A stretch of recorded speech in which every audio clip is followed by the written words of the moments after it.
Assalamualaikum and greeting to Puan Nur Sharina Azwin binti Mat Saru and my fellow teammate Laura Chai Nazirul Nakib Alif Najmi.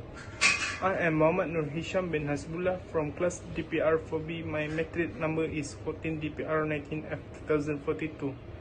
In my presentation video, I will explain about my part, which is corruption. But first, I want to introduction what our topic about, what is crime, and what we want to talk about.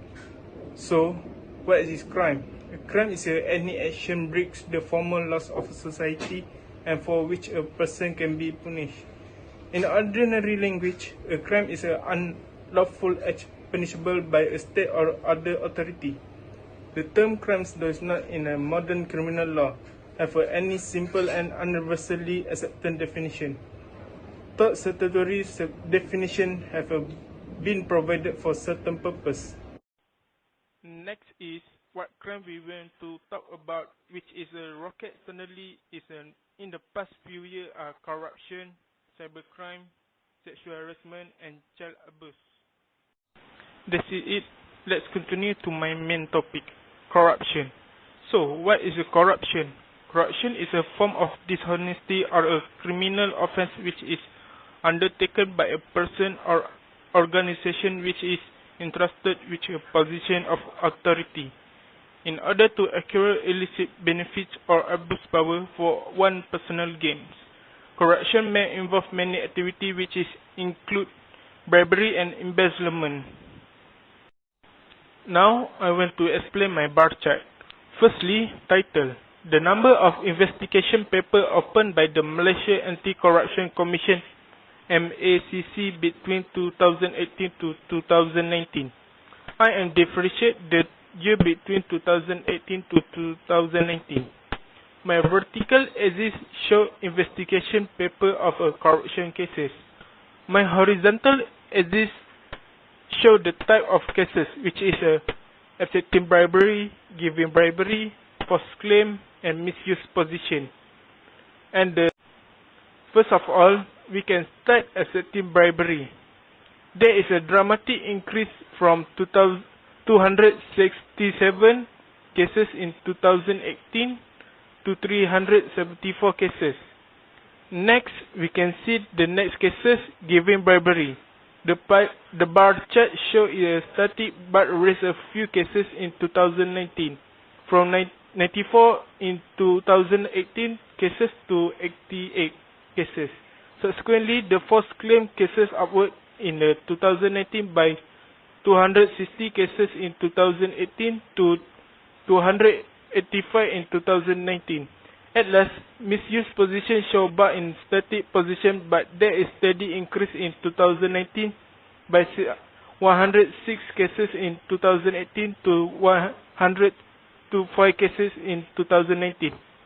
Overall, we can see in the bar chart cases are increased steadily in each year. This is proportional the amount cases in Malaysia.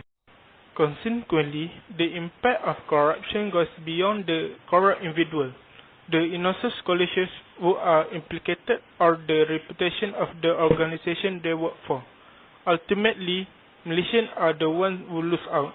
So, this is all from me, Muhammad Nur Hisham bin Hasbullah, explaining my bar chart about the number of investigation papers opened by the Malaysia Anti-Corruption Commission MACC between 2018 to 2019. Thank you. Hello and good morning to my lecturer, Madam Azwin. My name is Laura Chai, metric number 14 DPR 19 F2050 from DPR 4B. So, today I am going to present a graph about cybercrime in Malaysia recorded for the year of 2020. Now, let me show you the bar graph that I am going to present.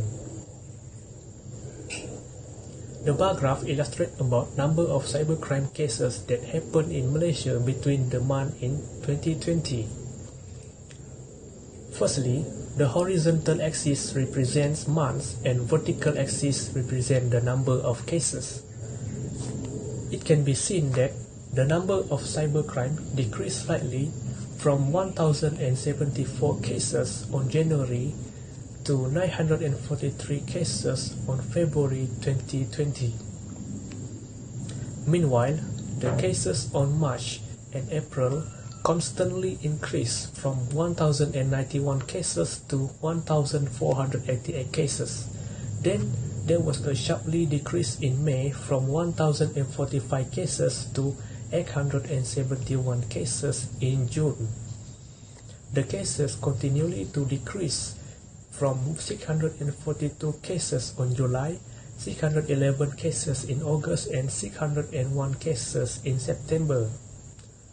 Then there is a slightly increase from 601 cases in September to 676 cases in October. However, there is no cases recorded between the month of November and December 2020. Overall, we can see that there is an average of more than 500 cases recorded every month except for November and December. So, how can we protect ourselves against cybercrime? Number 1. Never give out personal data over the phone or via email unless you are completely sure the line of email is secure. Number 2. Do not open an attachment from a sender you do not know. Number 3. Do not click or download any links in spam emails or other messages from unidentified source. Number 4.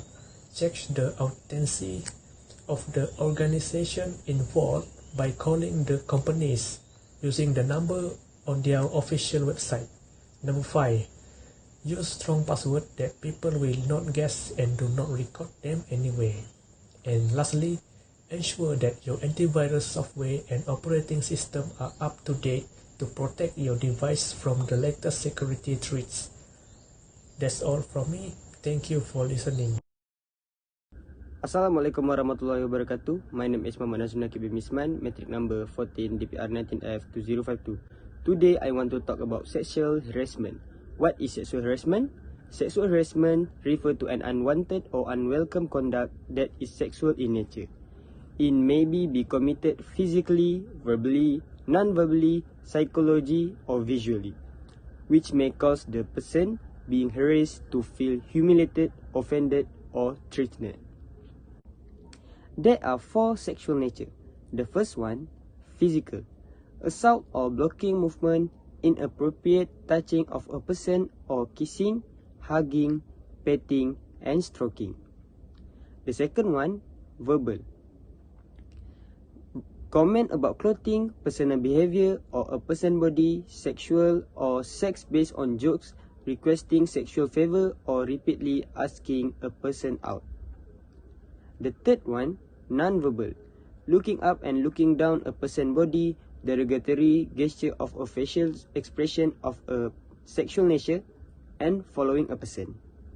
And the last one, visual. Drawing, poster, picture, screensaver, email or text of a sexual nature. Okay, next. Sexual harassment cases in Malaysia from 2013 to 2017. In 2013, there are 117 of cases of sexual harassment and slightly increased in 2014 to 190. In 2015, increased to 306. Then the next year, 2016, the cases increased at 338 cases. Lastly, in 2017, the cases slightly decreased at 267 cases. Lastly, number of sexual harassment cases by state in 2017.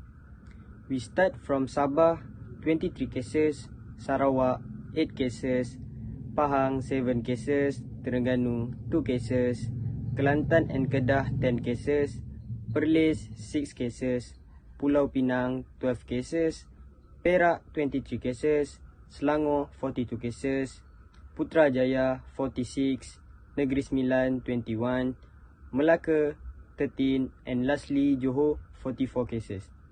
We can see here, Terengganu had only 2 cases and the most cases is 46, which is from Putrajaya. Hi, my name is Muhammad Alif Najmi bin Muhammad Fazil, and my matrix number 14 DPR 19 F1802. And today I would like to present about child abuse. What is the child abuse? Child abuse refers to the physical and emotional mistreatment, sexual abuse, neglect and negligent treatment of children, as well as to their commercial or other exploitation. And now is type of child abuse. So number one is physical abuse. Physical injury ranging from minor bruises to severe fractures or death. Number two is sexual abuse. Sexual abuse is sexual behavior or sexual act forced upon a woman, man, or children without their consent. Sexual abuse is the abuse of a woman, man, or child by a man, woman, or child. So number three is emotional abuse. Emotional abuse is a way to control another person by using emotion to criticize, embrace, shame, blame, or otherwise manipulate another person. And number four is neglect. Childhood emotion neglect occurs when a child's parents or parents fail to respond adequately to their child's emotional needs. And now there are several cases of child abuse at school. First is preschool. Second is primary school. Third is secondary school. For preschool, for 2017 is 204.1. 2018, 205.7. For primary school, for 2017 is 2678.6. For 2018 is 2694.8. For secondary school, for 2017 is 2005.9, and 2018 1947.8. And now I will present about the percent of cases at every state in Malaysia. Johor 28.4%, Malacca 27.5%, Negeri Sembilan is 28.1%, Putrajaya 38.8%, Kuala Lumpur 23.7%, Selangor 27.3%, Pahang 30.3%, Perak 26.4%, Pulau Pinang 23.1%, Terengganu 36.0%, Kelantan 35.6%, Kedah 29.7%, Perlis 29.1%, Sarawak 27.9%, Sabah 29.4%, Labuan 51.3%. Okay, that's it.